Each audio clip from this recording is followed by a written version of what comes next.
Continuamos en mi querida tierra de Costa Rica. El día de hoy me encuentro en la ciudad de Santa Bárbara de Heredia y en una compañía que jamás me imaginé, pero esas son las sorpresas de la Universidad de la Vida. Don Mario Arguedas, un placer y un privilegio tenerlo aquí. No sabe cuánto honor es para mí tenerlo aquí como invitado de este proyecto. Muchas gracias. Una gran trayectoria, yo diría que profesor, estudiante de la Universidad de la Vida y catedrático. Muy amable, muchas gracias. Gracias por aceptar esta invitación, por abrir su hogar para este proyecto, por su apoyo y por compartir con nosotros. Tenemos mucho que hablar. Sí, por favor. Así que, bueno, profesor de matemáticas. Sí, es mi primera experiencia profesional, digámoslo así.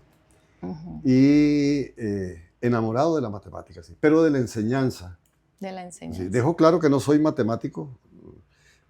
A la par mía habían lumbreras, en cambio yo no. La parte mía, en donde sí tengo mucha facilidad, es en todo lo que tiene que ver con la enseñanza de la matemática propiamente. La pedagogía, perdón. Pero también productor, creador de un gran programa acá en Costa Rica, conocido como Antorcha. Llegar a la final de Antorcha es un privilegio de pocos. Antes se debe recorrer un difícil camino a través de 3 jornadas intelectuales. El Colegio Claretiano de Heredia se enfrentó en la primera etapa con el Liceo de Miramar el sábado 26 de agosto de 1989 en el Gimnasio Solera Oriamuno de Alajuela.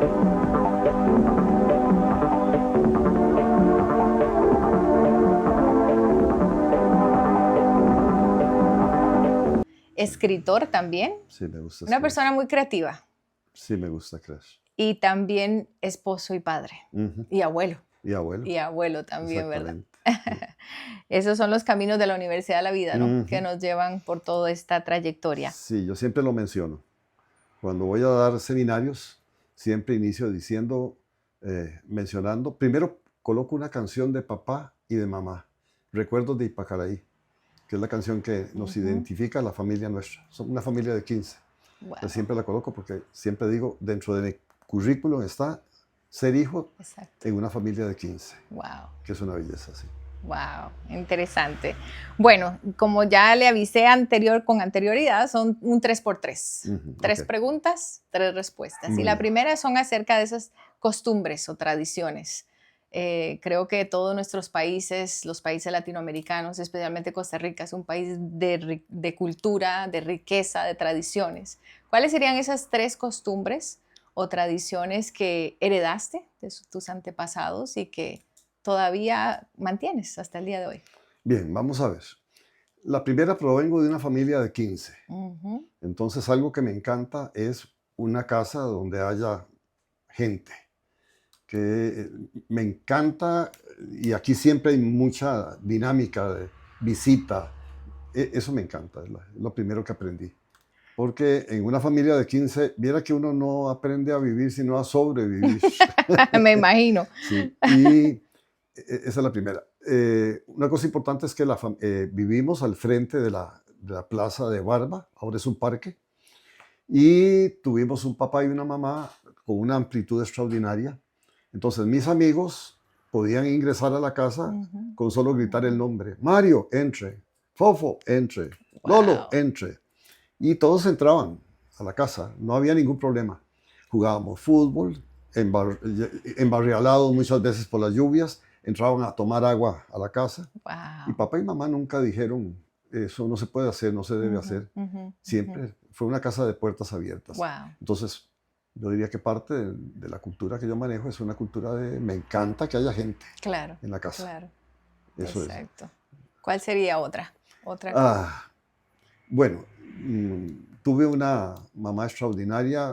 Sé que todos podemos decir lo mismo. Ustedes son realmente extraordinarias. Esa condición de madres las hace personas muy diferentes. Pero en una familia de 15 es clave tener una mamá que tenía un gran sentido del humor. Wow. Entonces, era una persona que tenía esa chispa. Usted podía conversar cualquier tema con ellas sin tener los cuidados que de pronto había que tenerle a una señora de cierta edad. Entonces ella nos permitió, nos enseñó que la palabra no daña, sino es tu lectura. Lo decía como una expresión, mamá si hacía frío le pedía una cerveza bien fría y si hacía calor pedía un whisky, perdón, al revés, si hacía frío un whisky y si hacía calor una cerveza bien fría. Y decía, una expresión que tenía muy linda, decía, no por mucho decir la palabra vino, uno se emborracha.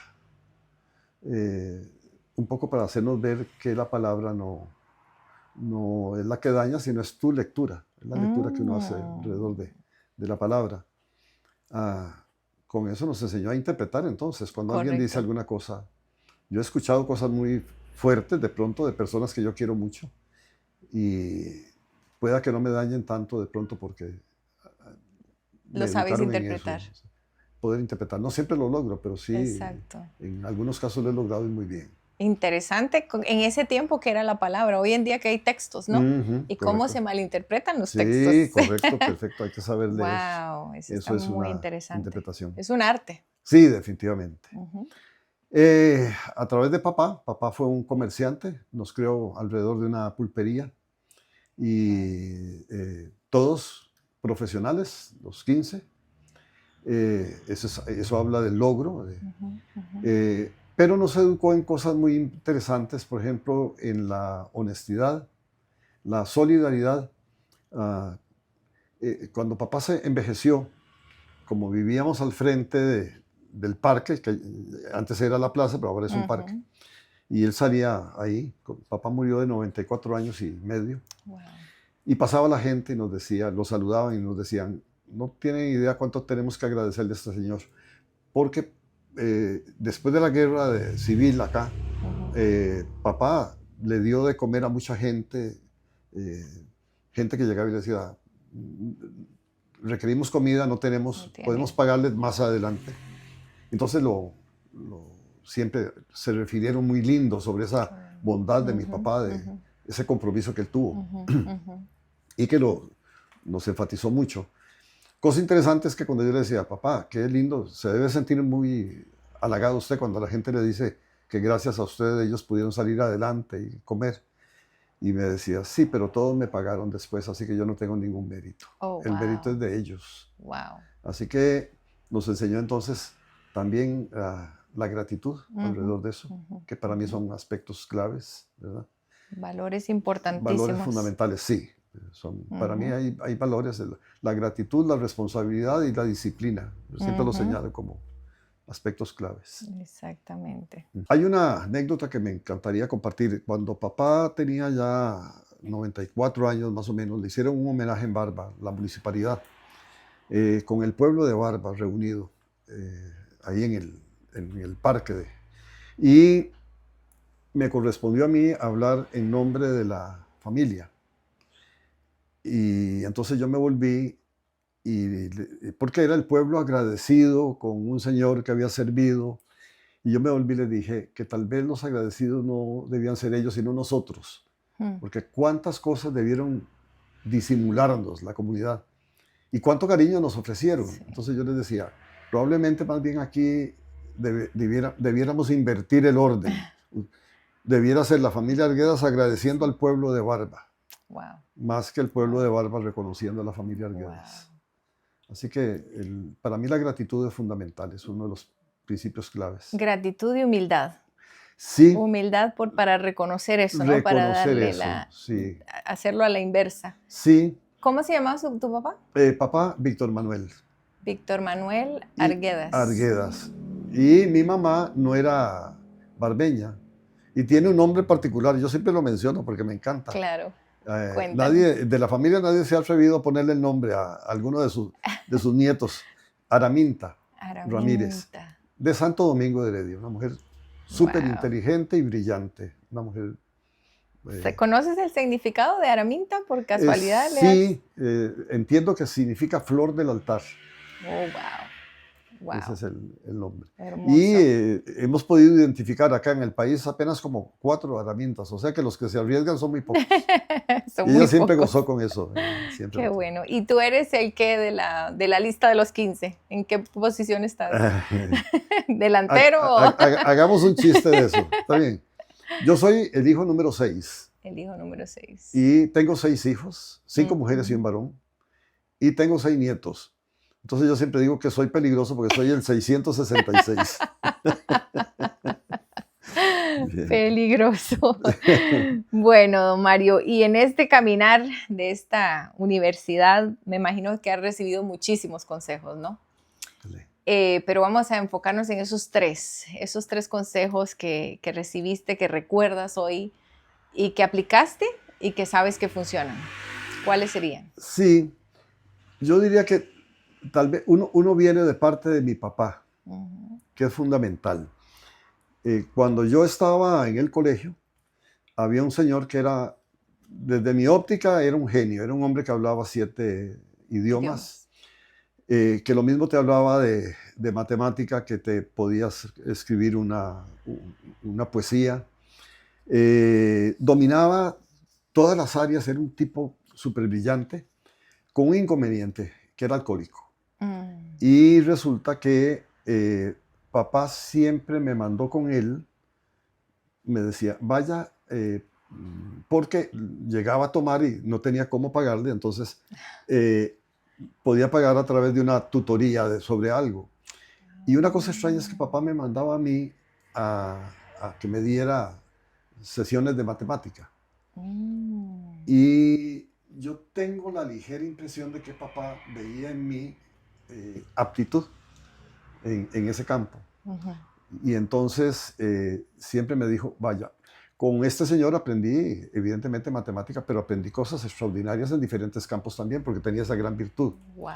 Entonces, una cosa que papá me decía siempre, escuche, esté muy atento y escuche de forma diferente, porque el mundo es integral, entonces uno debe escuchar sobre diferentes temas para poder crear un concepto lo más cercano a lo propicio sobre el mundo.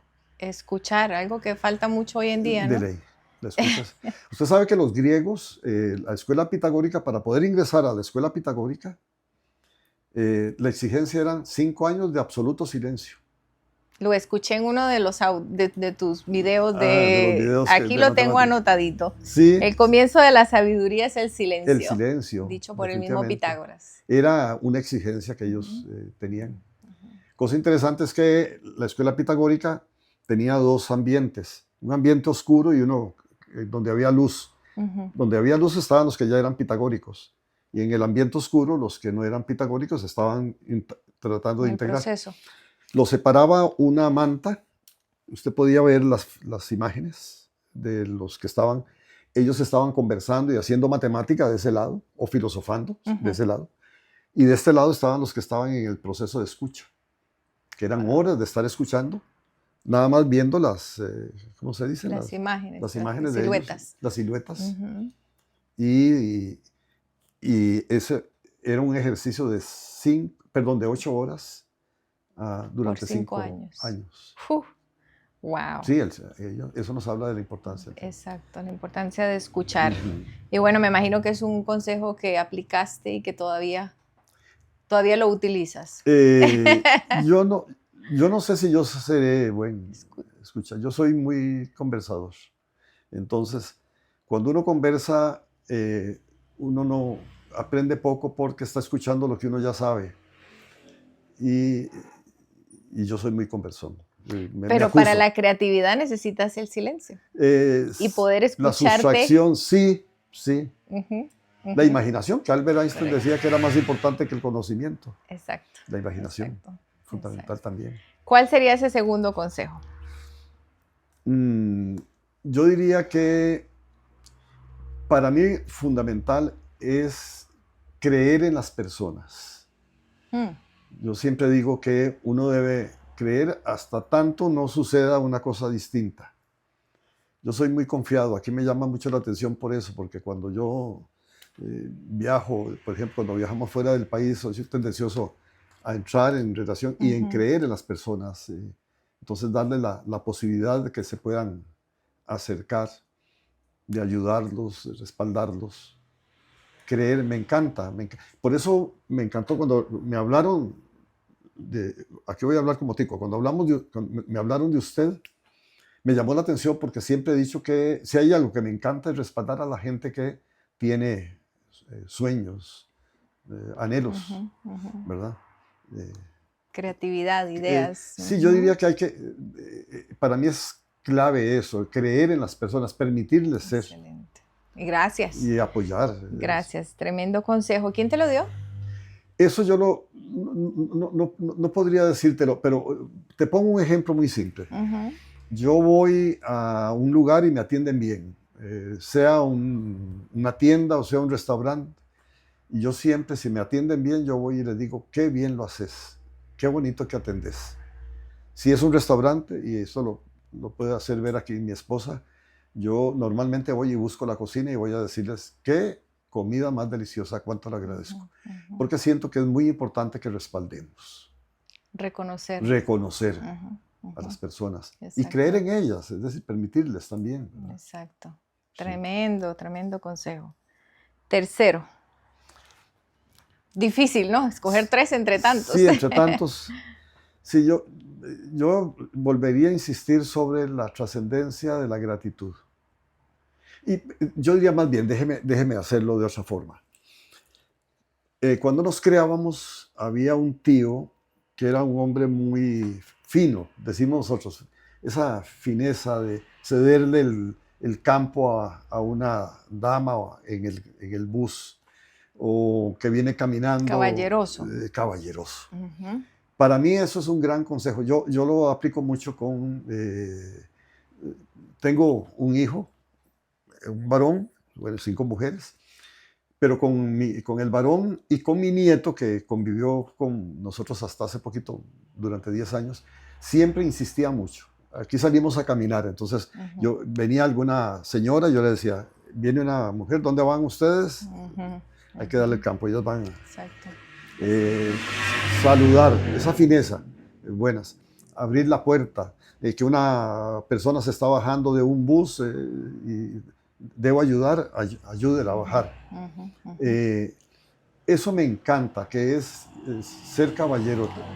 Para mí es un principio fundamental. Correcto. ¿Verdad? Correcto. Y yo agregaría dentro de ese marco, mudar de manera propicia, utilizar las palabras propicias, todo eso va dentro del marco de un caballero. Me gusta la persona que tiene esa calidad. Y tiene mucho que ver con la época en que te creaste, ¿no? Sí, correcto. Su padre, tu papá, cómo trataba a tu mamá en la comunidad, la gente cómo se relacionaba. Era por eso te decía, tenía un tío que tenía eso, y los hijos de él fueron creados en ese marco. Entonces era muy común oír a mamá decir, vean a los hijos de Tulio. Esa era una expresión que daba con mucha frecuencia. Vean a los hijos de Tulio, por favor, aprendan de ellos. Porque eran gente sumamente fina. Eso me encanta, en las personas me encanta. Exacto, y algo que se ha perdido muchísimo. De ley. Lamentablemente. Yo cuando salgo a caminar con Alessandro, mi nieto, me hace mucha gracia porque le aplauden mucho que él va, hola, buenos días, hola, ¿qué tal? Y sabe dar el campo. Yo apenas veo una persona mayor que viene. Bueno, ahora la persona mayor soy yo, pero en algún momento yo les decía, viene una persona mayor, ¿dónde van? Sí. Tanto a mi hijo Mario como a Alessandro. A los dos siempre insistí mucho en eso. Y digo que en el varón, porque en la mujer normalmente ustedes tienen esa delicadeza, esa calidad la traen. En el varón es que me encanta, porque yo les decía, eso es un elemento adicional. Es que es el rol del hombre, ¿no? Ese es para eso fue creado, parte de tantas cosas. Eso es un papel, eso es la esencia del hombre, siento yo.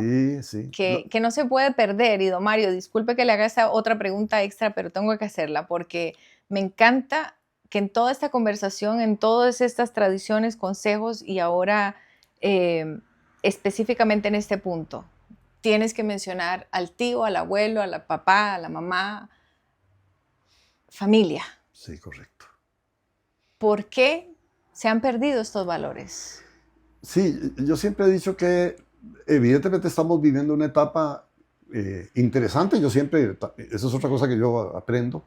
La vida presenta situaciones muy adversas, pero es parte de todo ese proceso delicioso de la vida, de los retos que hay. La vida es una permanente aventura, digo yo. Entonces, en ese caso yo, ¿cómo decirlo? Siento que estamos viviendo un momento de mucha convulsión en donde se desmerecen algunas cosas que son fundamentales, parecen mentiras. Entre eso, esto que estamos conversando, y de pronto no queremos serlo porque para no caer en contradicción con el momento. Lo voy a poner con un ejemplo. El ejemplo vale siempre. A mí me enseñaron que si yo estaba en el bus y se montaba una mujer, había que darle el campo. Si no había campo, había que cederle el campo. Eso yo lo mantengo. Me cuesta mucho porque hoy se ve muy extraño. Todavía más, si le cedo el campo a una mujer, de pronto puedo recibir hasta un rechazo. Un rechazo, en términos de que yo puedo ir de pie, igual que usted. Bueno, ahora a mí es el que me dan el campo, es lo que yo le decía.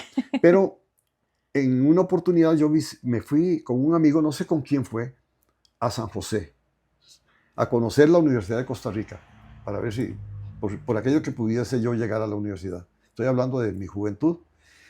Y me monté en el bus y me levanté para dar campo y mi amigo me sentó de un jalón y me dice, ya eso no se acostumbra.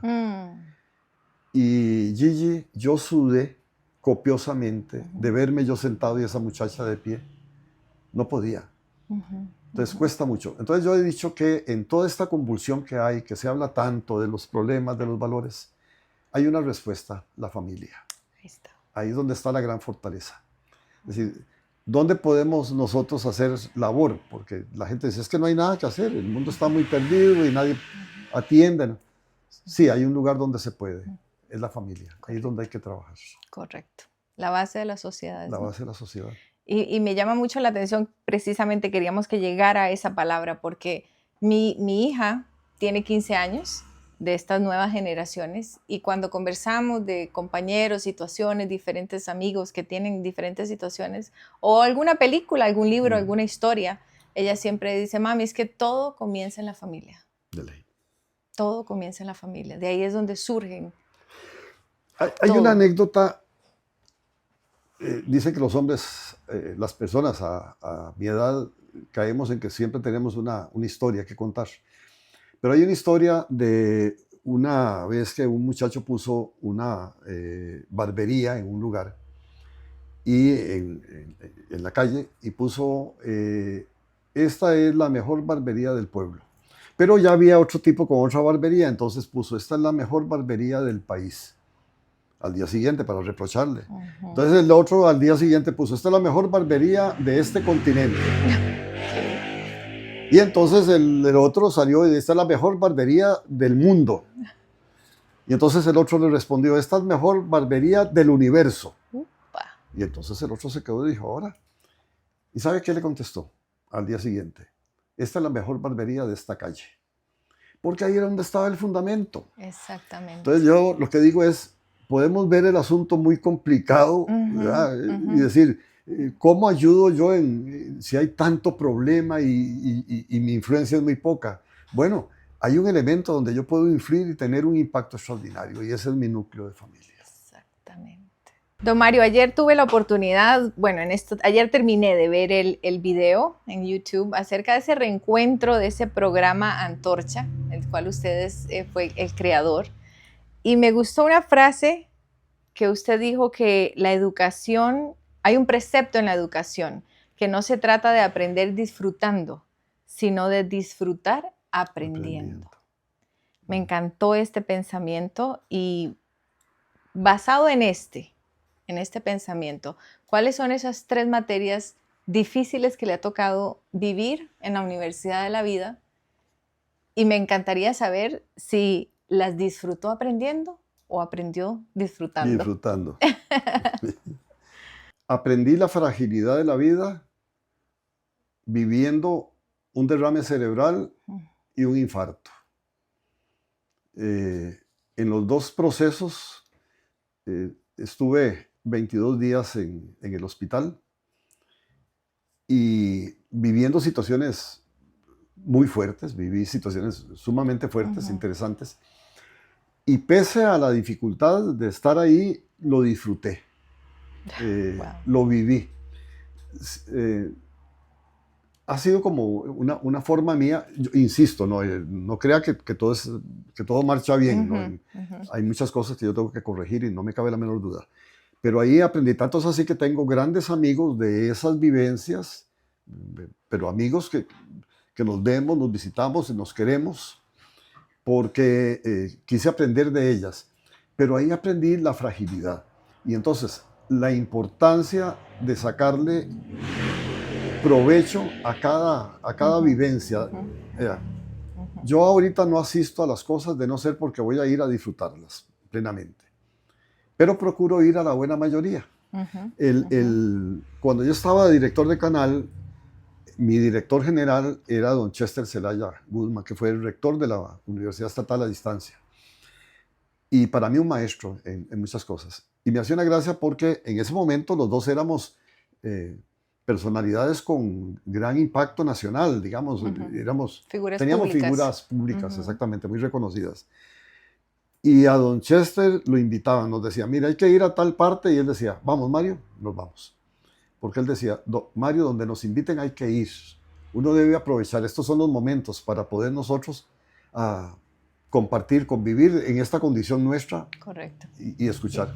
Y darse a conocer también. Sí, claro. Y siempre lo cuento porque cuando fuimos a dormir en una zona que visitamos, no voy a decir que para no desmerecer, pero fuimos, le dieron una cama muy pequeña y él era un hombre muy largo. Y entonces, se le salían los pies. Cuando yo me acosté en mi cuarto y me di cuenta que yo, que era relativamente un poco grande, tenía dificultades, pensé en él y me fui al cuarto y le dije, nunca se me olvida que le toqué la puerta y abrí y le digo, Chester, ¿no estás incómodo? Claro, está incómodo. Sobraba casi que de la rodilla para abajo en él. Y se volvió y me dijo, sí, pero estoy haciendo votos de humildad. Así que lo estoy disfrutando. Yo tengo la impresión de que ese es... entonces, aprendí que la vida te va a cortar en cualquier momento. Te va a cambiar las reglas del juego en cualquier momento, de una manera total. Y entonces que usted tiene que, esas vivencias, tratar de sacarles el mayor provecho, disfrutarlas, gozarlas. Disfrutarlas, ¿verdad? Y aprender de ellas. Sí, viera que en una oportunidad un señor llegó a dictarnos un seminario sobre cómo responder a un terremoto. Y teóricamente estábamos perfectos, habíamos hecho los ejercicios y todo. En eso se vino el terremoto de Limón.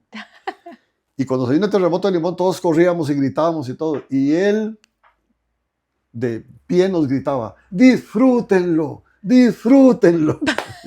Entonces yo pienso que así debe ser la vida. Así cuando estás muy mal, debes decir, disfrútalo. Exactamente. Bien. ¿Y qué aprendió de ese infarto derrame? Ya que lo disfrutaste, pero aprendiste. Sí. Vea un caso. A mí me hicieron cateterismo. Cuando me hicieron el cateterismo, que ya me han hecho 4 cateterismos, es decir, ya a mí me conocen más por dentro que por fuera. Cuando me hicieron este cateterismo en este brazo, me maltrataron mucho. Después me di cuenta que por alguna razón, no sé cuál, pero fue violentísimo. Pero llegó un momento, porque te lo hacen despierto, ¿verdad? Que es que te introducen ese famoso carrito que va a ir a visitarte. Cuando me estaba doliendo mucho, yo dije, si yo me quejo, y aquí viene el aprendizaje, si yo me quejo, me acobardo. Entonces, ¿sabe qué hice? Dije, voy a reír. Y me puse a reír.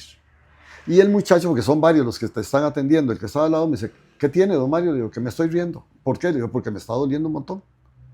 Y me dice, ¿y? Le digo, y si me quejo, me acobardo. Si río, voy a poder superar esto. Entonces aprendí una cosa importante y es que ante la adversidad, si usted puede sonreír, hágalo. Cambio de actitud. De ley, definitivamente, tiene que asumirlo, ¿no? Exactamente. Esa segunda carrera o materia que le ha tocado llevar, ¿cuál sería? Una muy importante y es que estés siempre cerca de gente que te quiere, que te ama, gente que te valora o gente que por lo menos no busque dañarte. Cuando alguien, y por cercano que sea, te quiere dañar, lo mejor que puedes hacer es alejarte un tanto. Ujú. Uno debe estar lejos de cualquier persona que busque hacerte daño. ¿Te Y tocó sí, vivir esas experiencias? de ley, he tenido lamentablemente. Entonces te hablan, por ejemplo, de preceptos, por ejemplo, que uno debe mm, preservar, digamos, la cercanía con un hermano, pero tu hermano no responde de manera propicia. Entonces, lo mejor no es que responda a mis intereses, es que te respete. Ujú, ujú. Ante el irrespeto yo digo que no hay que permitirlo, provenga de quien provenga. Entonces, pero tampoco hay que entrar uno a conflictar, sino es saber retirarse, alejarse. Y sin embargo, uno de los consejos es creer en las personas. Sí, Pero cuando las llegas a conocer, sí, correcto. hay que Hay que saber. creerlas hasta tanto no te dañen. Pero si te Exacto. dañaron, tenés que retirarte.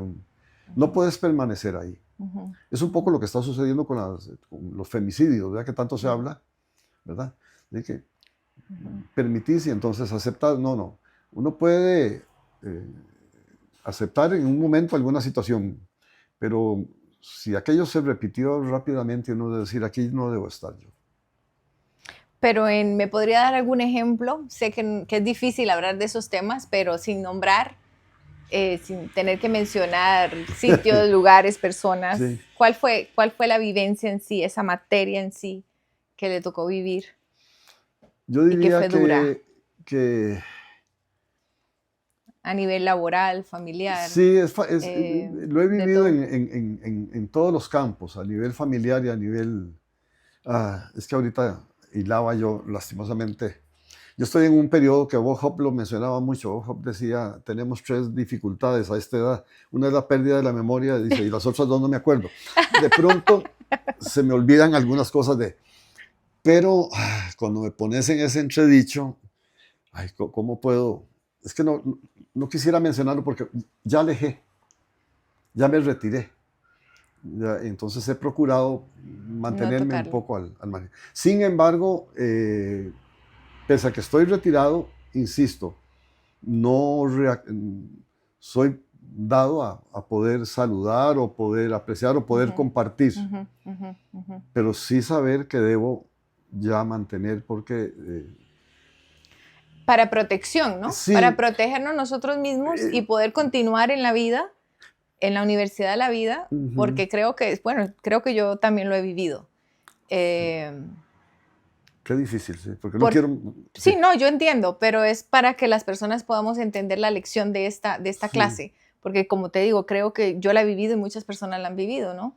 Y precisamente es por la confianza, por creer en esa persona, abrimos el el corazón, corazón, abrimos sí, la confianza, pues, ¿no? sí, De creer en correcto, esa persona y lastimosamente pues llega un momento en que nos hace daño, que nos afecta y tenemos que romper esa relación. sí, Duele, duele mucho, ujú. pero el punto es ese, tengo que quererme yo también, que Es creo que que es algo que es difícil para muchas personas ujú, porque a veces creemos que el mandamiento es sí, que tenemos que, dar y dar y sí, dar, y no importa lo que me pase a mí porque yo tengo que, pero ujú, ese no es el mandamiento, ¿no? no, Es amar a Dios primero y a ujú, nuestro prójimo como a mí mismo. sí, como a mí mismo, Entonces son situaciones que entiendo perfectamente, pero es aplicar ese principio, ese mandato de cuidarme y que mucha gente a veces te critica y te señala y hay ujú, opiniones de todo el mundo, de pero ley, solo el que lo vive sabe sí. la razón del por qué. Es que cuando uno se compromete con alguien, se compromete bajo ciertos preceptos que uno tiene. Ujú, Y entonces el hecho de que te tomen uno de esos grandes preceptos que tenés y te los quieran tirar ujú, a- ujú. o desmerecerte por medio de ellos, es lo que yo siento que no puedo permitir. Correcto. ¿Me explico? Ujú, ujú. Por ejemplo, para mí la amistad me encanta. Yo siempre he dicho que si hay algo, y mi esposa lo sabe, cuando vemos películas sobre amistad y eso, yo me impacto Sí. mucho porque yo le digo, si hay algo que me encanta es ver el nivel de amistad. Ujú, ujú. Entonces, el hecho de que alguien pueda, a quien yo quiero mucho y que valoro mucho, juegue con alguno de los valores míos fundamentales, eso me golpea muy Exacto, muy fuertemente. difícil. Entonces, lo que yo digo es, yo siempre he dicho, no se trata de pelear o de conflictar, no, se trata más bien de lo otro, es saber retirarse, ¿verdad? Muy bien, don Mario. ¿Cuál sería esa tercera materia de la Universidad de la Vida difícil? Gigi, no sé si has tenido la oportunidad de que te despidan de un trabajo. Es, cierto, yo diría que de lo más delicioso que hay, por lo fuerte, tiene una fuerza extraordinaria. Y yo lo viví en varias ocasiones, ¿verdad? Qué interesante. Pero la más fuerte fue cuando fui director de Canal 13, por la forma en que se dio. Muy violenta, sin esperarlo siquiera, porque yo había hecho la consulta. Y discúlpeme que mencione el canal, porque le tengo un gran aprecio al canal y fue una época. Pero qué fuerte es, porque yo tenía familia y de pronto toparme de que no tengo trabajo y no tengo ingreso. Porque además se dio dentro de un marco en donde el ambiente fue tal, a mí, les tocaba pagarme ese día, me dijeron que había un problema, que el cheque me lo daban el lunes. Me mandaron para que yo atendiera a unos alemanes que venían a hacer una donación. Es decir, el ambiente era el menos propicio para que me dijeran de un momento a otro, señor, está despedido y tiene 15 minutos para dejar la institución. Wow. Pero lo violento estuvo en el acto en sí ese, y segundo, en la situación de verme sin trabajo de un momento a otro y pensar, bueno, ¿y cómo hago para mantener a mi familia? Que en ese momento eran de 3. Entonces, esa vivencia es bien fuerte. Bastante. Bastante fuerte. Y no sé, y ahí cuesta aplicar el consejo de disfrutar aprendiendo. Sí. En ese momento no, pero me dijiste que fue una gran experiencia. De ley. Ahora, ¿qué es lo sabroso que tiene eso? ¿Qué tiene eso? Sí. Primero, hay una situación alrededor de eso. Yo llegué al día siguiente donde mi mamá, y ella ya estaba enterada de lo que había pasado. Yo había trabajado 10 años y había creado cosas importantes dentro del... Y cuando llegué, ella tomó un papelito que había recortado de una revista. Mamá leía mucha revista. La de amor, ¿cómo se llamaba? Las famosas revistas de esta mujer que hizo fama en ese momento. Corín Tellado. Corín Tellado. Ella recortó un pedacito de una frase que decía, ten paciencia, que lo que hoy te hace llorar, dentro de unos años te hará reír. Wow. Esa frase, ese pedacito de papel lo anduve yo guardado en mi billetera por largo tiempo. Entonces, de esa primera experiencia aprendí que es cierto. Y a colocar todo en manos de mi gran y único jefe. Y decirle, Señor, aquí estoy. Lo leí, por eso me encantó tu libro. Porque vos pusiste las cosas en manos de él enteramente. Correcto. Tener esa capacidad es extraordinario. Yo se lo digo mucho a mis hijos. Y hay una hija que hace poquito tuvo una experiencia también exactamente en el momento que dispuso independizarse de todo ese día exactamente. Al día siguiente se independizaba y en la tarde esa la despidieron del trabajo. Oh. Y entonces yo me volví y le dije, María Fe, sé lo que es eso. Es dolorosísimo. Por eso siempre también haría una recomendación a las personas. Cuando tengas que despedir a alguien, por favor, tengan la consideración de hacerlo con cuidado, porque es violento. Sí. Uno siente que fracasó. Correcto. Uno siente que no sirve. Todavía más, déjeme, vea, se lo voy a poner para que usted tenga una idea de cómo lo viví yo en Canal 13. Yo tenía 2 grandes amigos que siempre me habían respaldado mucho y que eran excelentes trabajadores y habían generado alguna adversidad por eso, por su calidad. Llegaron a ver. Cuando ellos se sentaron y me volvían a ver, yo percibía lo que puede percibir un muerto cuando está en su ataúd y lo vuelven a ver por la ventanita. La ventanita. Esa fue la percepción. Yo siempre he dicho, yo donde ellos me veían, yo me sentía como que estaba metido en una caja y ellos me estaban viendo a través de la ventana.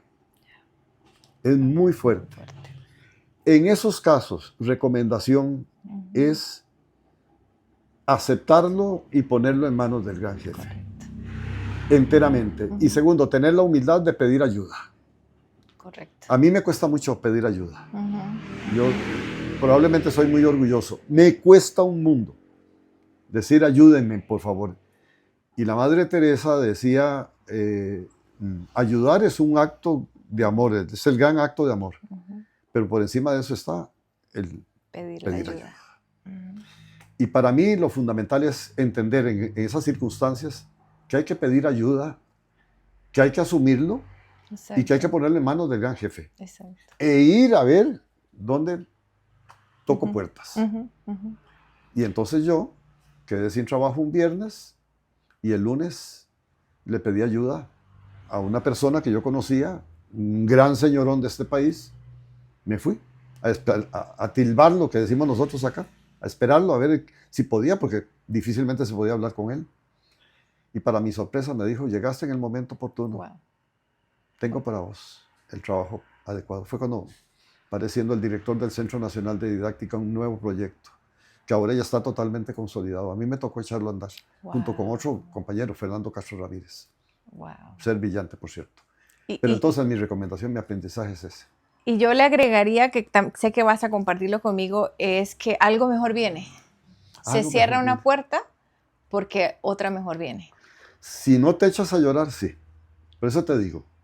El punto es no echarse a llorar, sino... es que hay que llorarlo. No, sí. Hay que llorar. No, de ley. Pero que conforme van pasando los días, tú tienes ese pensamiento. Es lo que me ha ayudado. Dios es el que abre y cierra puertas, porque estamos mencionando poner las cosas en las manos de Dios, pero con esa promesa que es bíblica, que Él lo dice, ¿no? Yo tengo planes mayores para tu vida que ni tú te imaginas cuáles son.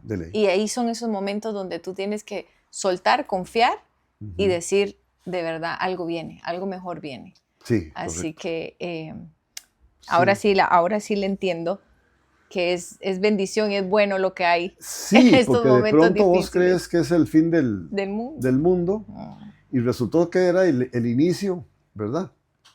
Es como cuando me distrajeron para quitarme antorcha. Me hace mucha gracia porque yo comía antorcha y vivía antorcha. Tanto así que a mí los señores me veían en la calle y me decían, don Antorcha, ¿qué tal? ¿Cómo está?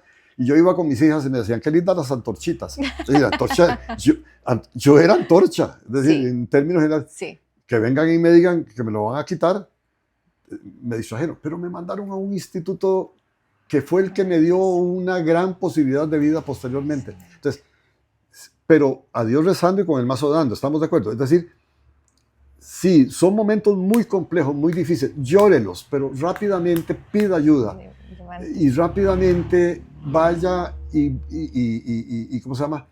Y busque cómo resolverlo, ¿no? Tocar puertas, pedir ayuda. Hay que tocar puertas, ayúdenme porque lo requiero. Adelante. Y eso cuesta un mundo. Exacto. Eso nos cuesta mucho, por eso mucha gente entra en grandes crisis. Y bueno, en esa entrevista, en ese reencuentro de Antorcha precisamente, yo escuché varias veces que recalcaba el honor y el mérito a Canal 13.